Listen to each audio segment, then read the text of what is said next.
Olá pessoal, vamos começar mais uma aula de sistemática vegetal, continuando falando sobre as angiospermas, tá? O grupo das plantas com flores e frutos. E hoje vamos focar nessa aula sobre a evolução das flores.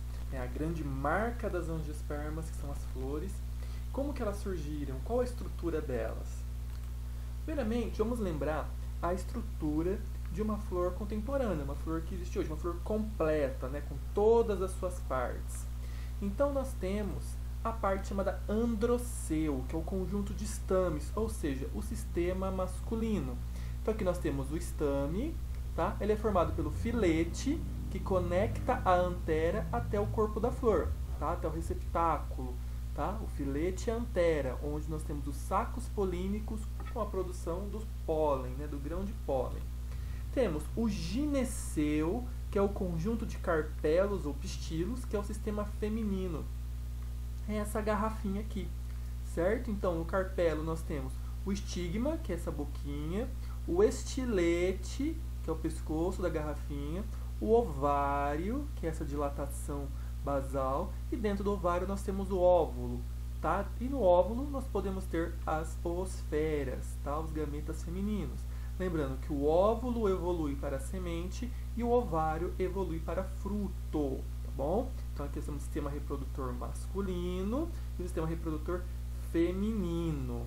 Lembrando que uma das características evolutivas do carpelo, né, aquela folha carpelar ter fechado, guardando o óvulo dentro do ovário, é simplesmente evitar que o óvulo fosse predado por animais.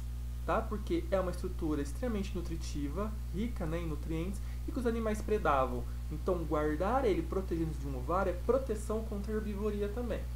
Além do aparelho reprodutivo, nós temos o cálice e a corola. O cálice é o conjunto de sépalas, tá? Aquelas folhas verdes que ficam por baixo, aqui próximo do receptáculo. Tá? Nós temos as sépalas. E temos a pétala, né, que são as partes coloridas, formando a corola. O conjunto do cálice mais a corola, nós temos o perianto, certo?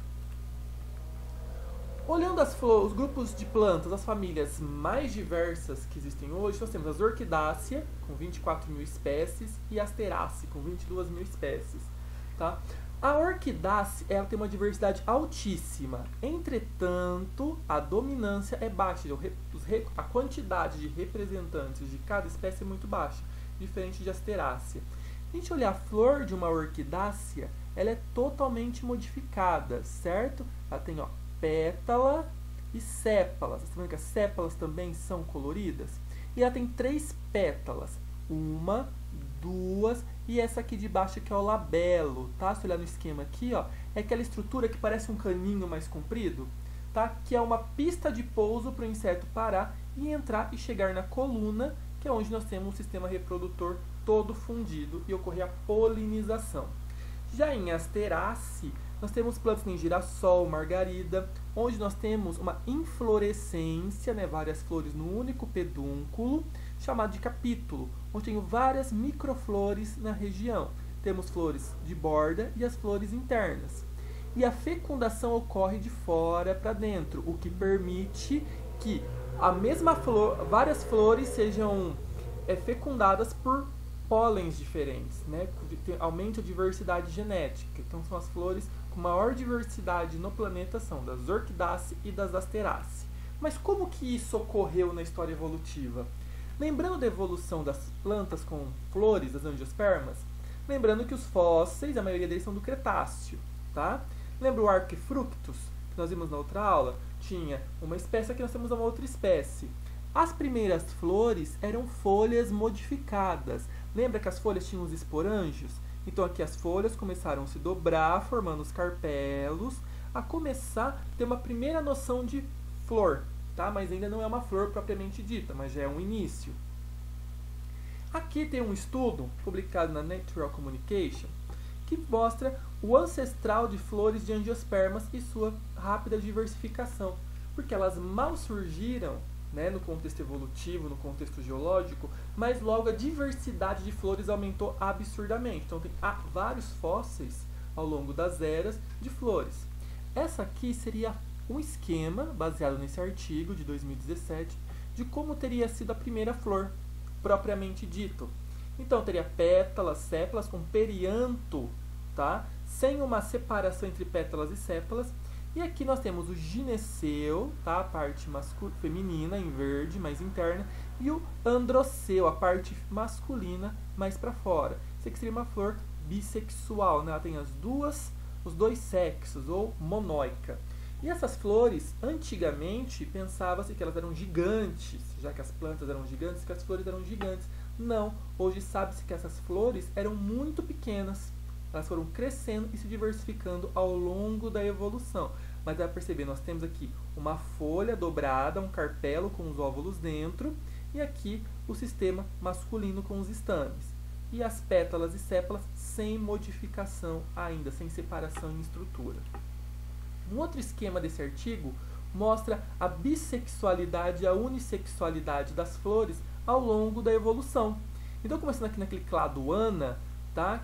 Que são as mais antigas, depois magnolides, monocotiledôneas, e aí vem as eudicotiledôneas. Nós podemos perceber que as flores basais eram bissexuadas. Olha aqui quanto traço amarelo, bissexual, ou seja, monóica, tem os dois sexos. Então, as flores no início, e que persiste até hoje, em vários grupos, são flores monóicas, tem os dois sexos, androceu e gineceu na mesma flor. Depois, vamos perceber o surgimento, a partir aqui do final do ano, começando as magnolides, de flores unissexuadas, ou seja, dioica, a flor masculina com o androceu e a flor feminina com o gineceu. Qual que é a importância desse contexto evolutivo de sair de um contexto monóico e ir para um dioico? Reduzir a autofecundação. Então, as plantas hoje, por mais que ainda exista, nós conseguimos ver que vários riscos amarelos, né, flores bissexuais, ainda existem flores com os dois sexos, elas evitam a autofecundação, elas têm estruturas para evitar essa autofecundação.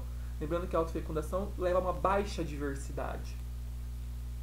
Olhando aqui o diagrama floral, podemos perceber aqui no início das angiospermas que nós temos muitos estames, tá? Muita parte masculina, muita parte feminina e muitas partes do perianto, mas ainda não dá para separar em sépala e pétala, tá? No início aqui nós temos as amborelales, ninfeales, austrobeliales, que são o ana, aquele grado ana, as plantas primitivas.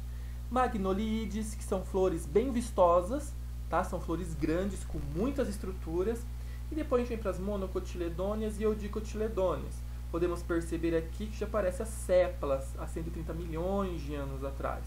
Hoje, as mais novas, 110 milhões de anos, têm uma estrutura mais diferenciada, mais organizada. A gente pode ver que os carpelos femininos se fundiram, os estames estão homogeneamente distribuídos, temos pétalas e sépalas, ok? E considerando a primeira planta, o primeiro grupo mais primitivo, se a gente voltar aqui, ó, as amborelales, ainda existe uma única espécie dela, certo? Que é a Amborella tricópoda, da família Amborelaceae. Ela se encontra só na Nova Caledônia, uma ilha lá no meio da Oceania.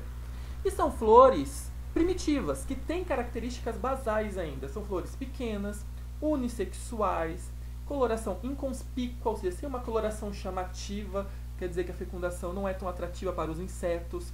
Os órgãos dispostos em espiral, os estames são sésseis e o carpelo contendo óvulo, ok? E elas não possuem perianto. Então, de acordo com a filogenética, o clado Amborella, ele é o mais antigo.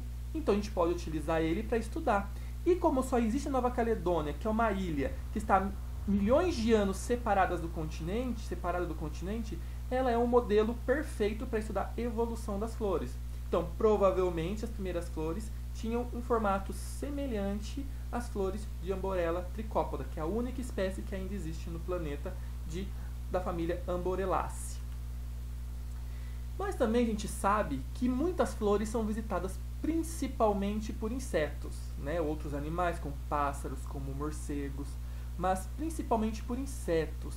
Isso levou a uma seleção natural. Ao longo da evolução, foi ocorrendo uma seleção daquelas plantas que tinham visita de insetos e as que não tinham, porque o inseto vai de flor em flor levando pólen, o fenômeno da polinização, certo?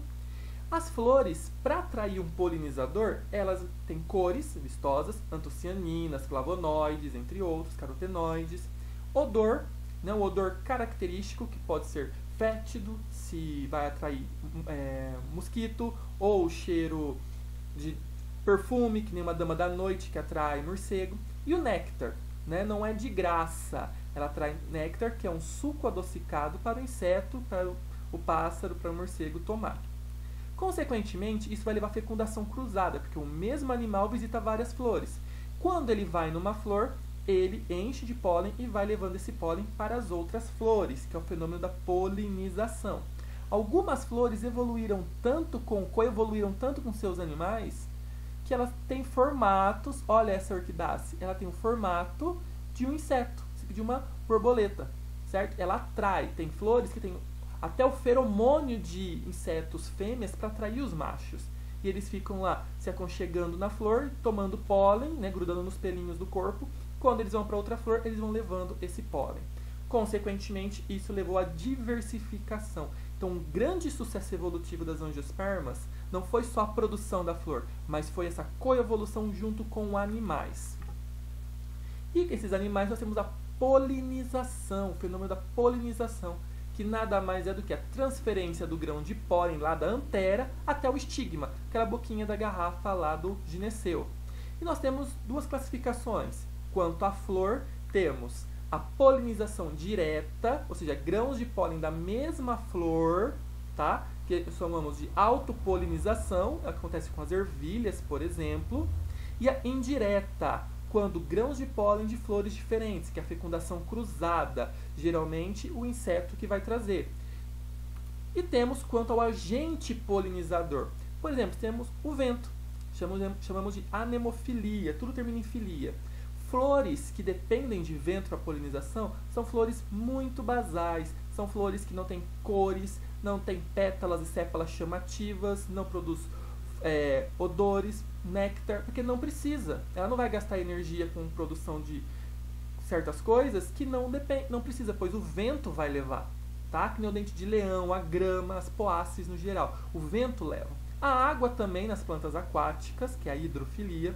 Quando temos insetos, a entomofilia. Aí podemos ter a cantarofilia, se for por besouro, psicrofilia, se for por borboleta. Por aves, a ornitofilia, que nem o beija-flor. Morcegos é quiropterofilia, as flores são bem grandes e longas para o focinho deles entrar, para eles poderem pousar, né? As flores estão adaptadas ao seu polinizador. E quando é o homem, é a artificial, ok? Então aqui estão algumas estruturas, algumas consequências da evolução das flores junto com os animais. Não há como falar de evolução de flor sem falar da sua polinização, sem falar dos animais. Não tem como falar de angiospermas sem falar da sua relação com os animais, certo? Se angiospermas cresceu como são hoje, são dominantes no planeta, é graças à polinização, à sua interação ao longo de centenas de anos, de milhões de anos com os animais, tá? Pessoal, essa aula era isso. Qualquer dúvida, entre em contato. Bons estudos e até a próxima.